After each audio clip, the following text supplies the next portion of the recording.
The Bible Study Podcast, episode 174. Today, the Bible Study Podcast continues the study of fruitful parenting.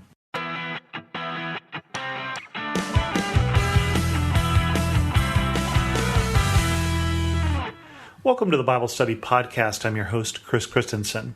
When I started thinking about doing this particular study, one of the things that encouraged me to do a study on parenting in general, even knowing that a number of you weren't parents, is that I think that there's a lot of applicability in this topic to everyone, and we talked about that a little last week.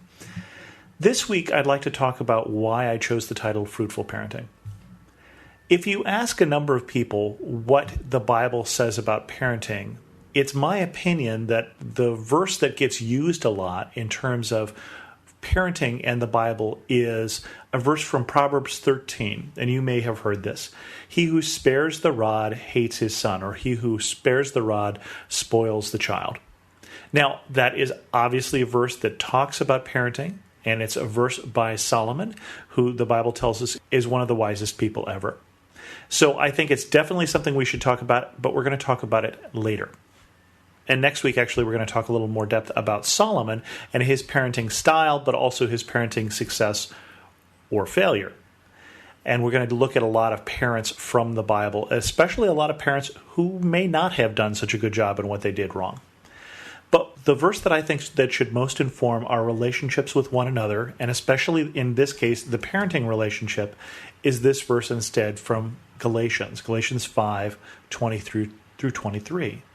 But the fruit of the Spirit is love, joy, peace, patience, kindness, goodness, faithfulness, gentleness, and self-control. Against such things there is no law.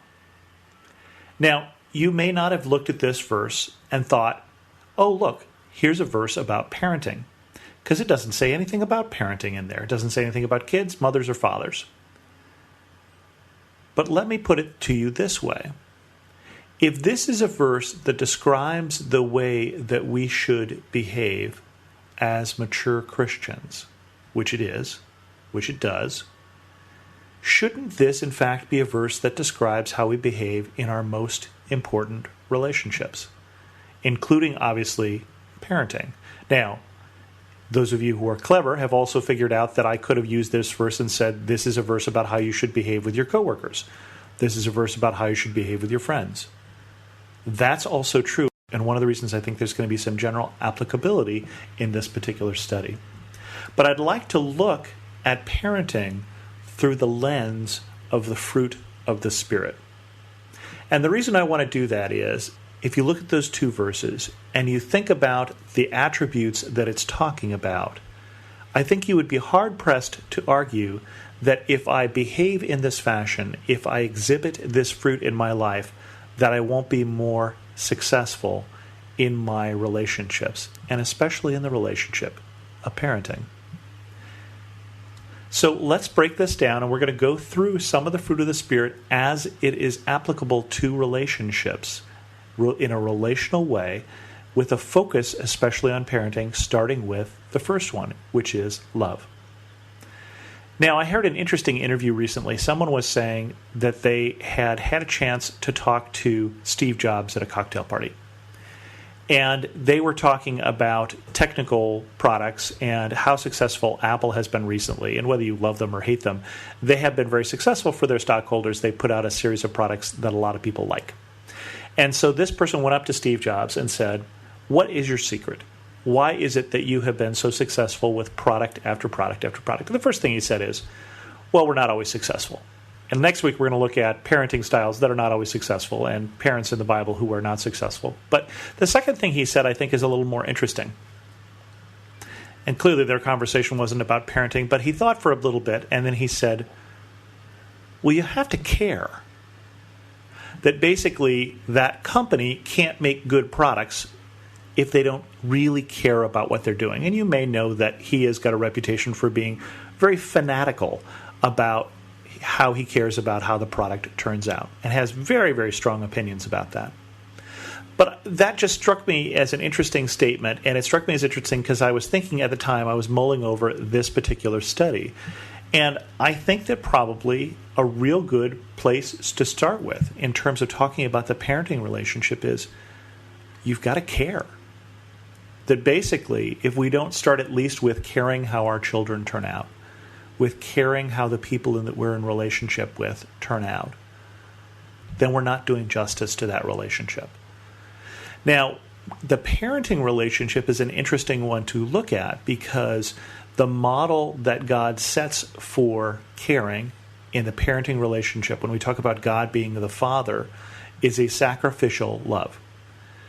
So it is a caring as in, I care what my son does, I care what my daughter does, and I show that in a great variety of ways. And one of the reasons I want to look at this through the lens of the fruit of the Spirit is that it shows us a variety of different attributes. But sometimes I express that caring in affection, obviously. I hold my children even to this day, even though they're out of their teens now, in my arms, and I tell them I love them. I think that is part of what caring means. Caring means reading bedtime stories. Caring means spending time with. Caring means thinking about what it is that I want for them, what it is that God wants for them, and then spending the time to work towards those goals. But caring also sometimes means tough love. And caring sometimes, and within the last 24 hours, in my life, caring meant nagging. Caring meant I care what you do in this situation. I care that this gets done, and I'm not going to give up on pushing you to do it because I think it's the right thing for you to do. So caring is not always expressed in lovely, cuddly, fun ways, although that's my favorite way to express caring. And I think the more that we express our love in those ways first, then I think the more that when we have to express our love in the other ways, when we have to discipline, as that verse talked about, and we're going to go in more detail about discipline. I'm going to tell you my whole theory about discipline because I am one who totally believes that that verse is true, that spare the rod, spoil the child. But we're going to go into the context of how I would interpret that verse later on, and it's going to be a little different perhaps. So I think it starts with love, and it starts with love, and that is modeled for us by God in his relationship with us. When we look for verses about God as Father, I found 1 John chapter 3, the first few verses. How great is the love that God has lavished on us, that we should be called children of God. And this is what we are. The reason the world does not know us is that it did not know him. I like the word lavished when it comes to love. And I like it especially when it comes to love of parent to child. That the reason in this set of verses I think that God is choosing to use the word father is that the model he is looking for is the love of a father who wants the best for his children. The love of a mother who puts the needs of those children so high to do things for them just out of love. The love that is lavished on children because you love them, not because of what they've done or what they haven't done. And when I talk to people who are about to be parents for the first time, number one advice I would give to kids is love the stuffing out of them.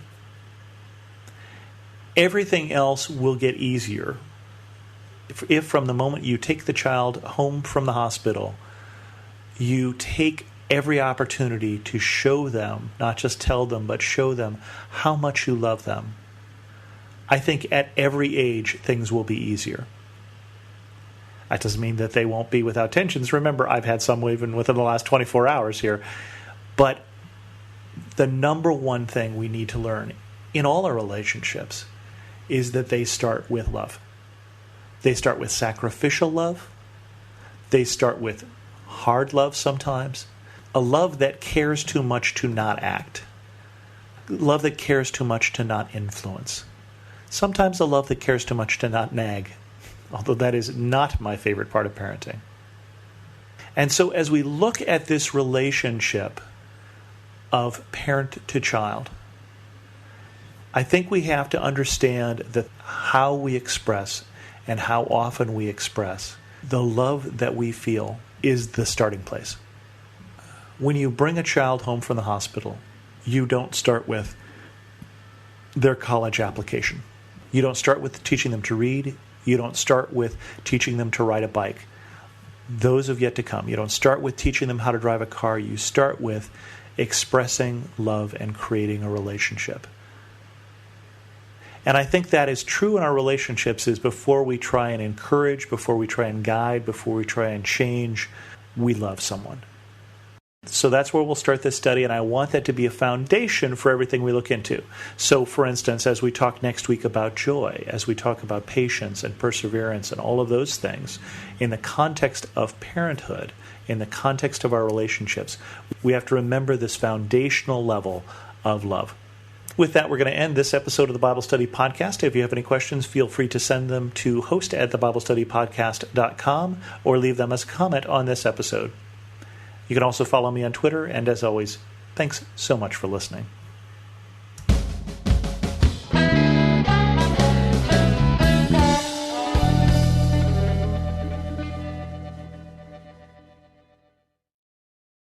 For some of us, personal finances aren't just personal. They include loved ones, neighbors, the communities we call home, and the causes we hold in our hearts. At Thrivent, planning your finances is bigger than just money. We help you put your plans into motion and faith into action so you can do more for the ones in your heart. Because sometimes all you need to make a difference is someone to help you make it happen. Thrivent, where money means more. Connect with us at Thrivent.com.